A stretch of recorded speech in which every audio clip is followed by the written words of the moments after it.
राजा असित के पास बहुत थोड़ी सेना शेष रह गई थी। वे हिमालय पर ही मृत्यु को प्राप्त हो गए। उस समय उनकी दोनों रानियां गर्भवती थीं। उनमें से एक रानी ने अपनी सौत का गर्भ नष्ट करने के लिए उसे विषयुक्त भोजन दे दिया। उस समय उस रमणीय एवं श्रेष्ठ पर्वत पर भृगुकुल में उत्पन्न हुए महामुनि च्यवन तपस्या में लगे हुए थे और हिमालय पर ही उनका आश्रम था। उन दोनों रानियों में से एक, जिसे जहर दिया गया था, कालिंदी नाम से प्रसिद्ध थी। विकसित कमलदल के समान नेत्रों वाली महाभागा कालिंदी एक उत्तम पुत्र पाने की इच्छा रखती थी। उसने देवतुल्य तेजस्वी भृगुनंदन च्यवन के पास जाकर उन्हें प्रणाम किया। उस समय ब्रह्मर्षि च्यवन ने पुत्र की अभिलाषा रखने वाली कालिंदी से कहा कि उसके उदर में एक महान बलवान, महातेजस्वी और महापराक्रमी उत्तम पुत्र है और वह कांतिमान बालक थोड़े ही दिनों में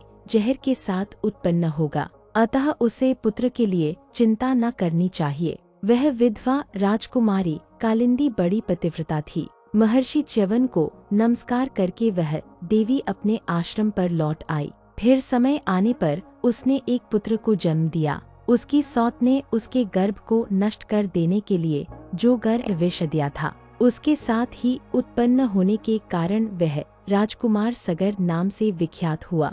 राजा सगर के पुत्र असमंज और उनके पुत्र अंशुमान थे। उनसे क्रमशः दिलीप, भगीरथ, ककुत्स्थ और रघु का जन्म हुआ। रघु के पुत्र प्रवृद्ध थे, जो कल्माशपाद नाम से प्रसिद्ध हुए। प्रवृद्ध से शंखन, उनसे सुदर्शन और सुदर्शन से अग्निवर्ण का जन्म हुआ। अग्निवर्ण के बाद शीघ्रग, मरु, प्रशुश्रुक और अम्बरीश हुए। अम्बरीश के पुत्र नहुष, उनके ययाति, ययाति के नाभाग, नाभाग के अज और अज के पुत्र दशरथ थे। इन्हीं महाराज दशरथ से श्रीराम और लक्ष्मण उत्पन्न हुए। इक्ष्वाकुकुल में उत्पन्न हुए राजाओं का वंश आदिकाल से ही शुद्ध रहा है और ये सभी परम धर्मात्मा, वीर और सत्यवादी होते आए हैं। इसी इक्ष्वाकुकुल में उत्पन्न हुए श्रीराम और लक्ष्मण उनकी दो कन्याओं का वरण करते हैं। वे उनकी कन्याओं के योग्य हैं और उनकी कन्याएं इनके योग्य हैं, अतः उन्हें कन्यादान करना चाहिए।